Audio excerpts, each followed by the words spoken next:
एक जादूगर के जादू को देखकर हमारी आंखें खुली की खुली रह जाती हैं, पर उस जादू के पीछे की सच्चाई वो आंखें नहीं देख पाती। एक प्लेयर जब शतक मारता है तो बोर्ड पर 100 रन तो दिखाई देते हैं, पर उसके पीछे की सालों की मेहनत नहीं दिखाई देती। एक पेड़ की छाया हमें सुकून तो देती है, पर उस बीज से पेड़ बनने में जो वक्त लगता है वो किसी को दिखाई नहीं देता। बहुत दिनों से हिमांशु मनु सर से मिलना चाह रहा था, पर मिल नहीं पा रहा था। जब भी उसने कोशिश की, किसी न किसी कारण से वो जा ही नहीं पाता। पर बहुत लंबे समय के इंतजार के बाद वो मिला उनसे जिनसे मिलने के लिए आप और हम जैसे बहुत लोगों ने पापड़ बेले। उसे एक कॉल के थ्रू बताया गया कि उसे शार्प 3 बजे पहुंचना है, वहां जहां मिलने का समय निश्चित हुआ था। हिमांशु का एक्साइटमेंट कुछ अलग ही लेवल पर था। मानो ऐसा लग रहा था कि उसे वो सब मिल चुका है जिसे वो एक्चुअल में डिस्कस करने के लिए मनु सर से मिलना चाह रहा था। हिमांशु से तो इंतजार ही कहाँ हो रहा था। वो आधे घंटे पहले ही वहां पहुंच गया था। उसे लगा कि वो वहां पहुंच के इंतजार कर लेगा, पर जैसे ही वो वहां पहुंचा, मनु सर कुछ लोगों से ऑलरेडी वहां बैठकर कुछ इंपॉर्टेंट बात डिस्कस कर रहे थे। उसे वहां देखकर उन्होंने अपने पास खड़े एक 17 साल के बच्चे से कहा कि तुम इन भैया को उस पेड़ के पास ले जाकर वहां रुकने को बोलो, और जब मैं बुलाऊं तो उन्हें यहाँ लेकर आ जाना। उसने ऐसा ही किया। कुछ आधे घंटे बाद उन्होंने पूछा कि क्या महसूस हुआ वहां पर खड़े होकर। थोड़ी देर चुप्पी तोड़ने के बाद बोला कि बड़ा सुकून था। उन्होंने पूछा कि किस चीज से सुकून मिलता है। उसने कहा जहां भी शांति हो। एक बात तो पक्की है, तुम मेरे पास सुकून की तलाश में तो नहीं आया है। इसलिए हम पॉइंट पे आते हैं और देखते हैं ईश्वर ने तेरा कौन सा काम है जो मेरे ऊपर छोड़ा। हिमांशु बोला, सर मेरा एक सरकारी टेंडर है जिसे पास करवाना है। मैंने बहुत कोशिश कर ली अपनी तरफ से जुगाड़ लगाकर, पर अभी तक मुझे कोई उम्मीद नहीं दिख रही। पर आज आपसे मिलकर मुझे ऐसा लग रहा है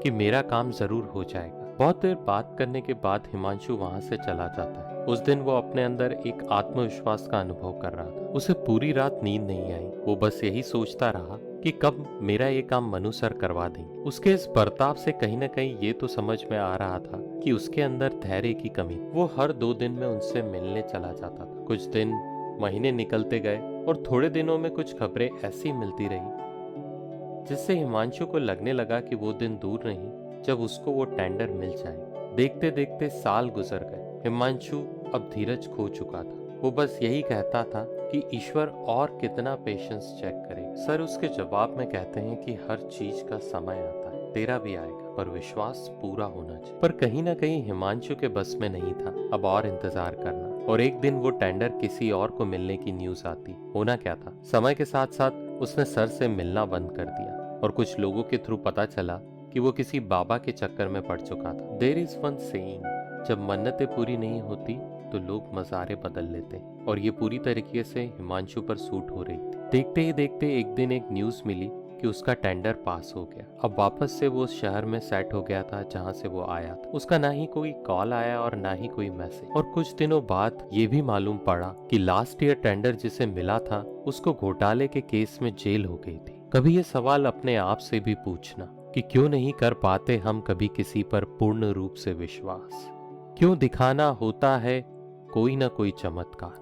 क्यों हम अपने आप में धीरज नहीं ला सकते, और क्यों और कब तक हम इस तरीके से कोसते रहेंगे उस शक्ति को जिसने आपको वो नहीं दिया जो आप चाहते थे। फिर हम में और 3 साल के बच्चे में कोई अंतर नहीं। वो भी नहीं जानता उसके लिए क्या अच्छा है, और हम भी नहीं जानते। लोग अक्सर भूल जाते हैं कि हमें जो सुख, समृद्धि, मान, यश, धन संपत्ति और सुविधाएं मिल रही है उसके पीछे किसी अपने की प्रार्थना और शक्ति जरूर होती है। लेकिन हम नादान रहकर या अपने अभिमानवश इन सबको अपनी उपलब्धियां मानने की भूल करते रहते हैं, और जब ज्ञान होता है तो बहुत पछताना पड़ता है। एक बहुत ही जबरदस्त मेटाफोर है कि जब चाइनीज बम्बू ट्री को प्लांट करते हैं तो उसके बाद उसे रोज पानी और खाद देना पड़ता है, और अगले 5 साल तक वो जमीन से 1 इंच भी बाहर नहीं आता। लेकिन उन 5 सालों के बाद अगले 9 हफ्ते में वो 9 फीट तक लंबा हो जाता है। तो क्या उसे 9 फीट लंबा होने में सिर्फ 9 हफ्ते लगे? नहीं, उसे 5 साल और 9 हफ्ते लगे। लेकिन वो 5 साल तो हम अक्सर भूल जाते हैं। जो कंसिस्टेंसी है ना, वो बहुत जरूरी होती है लाइफ में। हम कहीं ना कहीं बहुत जल्दी हार मान जाते हैं। मेहनत का और प्रार्थना का रिजल्ट आता है, चाहे कई साल लग जाए। शायद बहुत ज़रूरी है ये आज की जनरेशन के लिए जानना कि कोई भी चीज़ इतनी आसानी से नहीं मिलती। उसके लिए इंतज़ार करना होता है और समझना होता है कि क्या सच में हम जो मांग रहे हैं वो कितना ज़रूरी है हमारे लिए। जब आप भगवान के सामने झोली फैलाते हैं तो ज़रूरी नहीं वो उसे उसी वक्त भर दे, पर ये बहुत ज़रूरी होता है कि जब उसे भरने के लिए वो अपने हाथ बढ़ाए तो आप उसे वहीं खड़े मिलना चाहिए। जिंदगी में ऐसे बहुत से लोग हैं जिन्हें एक्चुअल में पता ही नहीं है कि किसकी दुआओं से उसके घर में रोशनी है, और वो नादान सोचता है कि उसके दिए में घी ज्यादा है।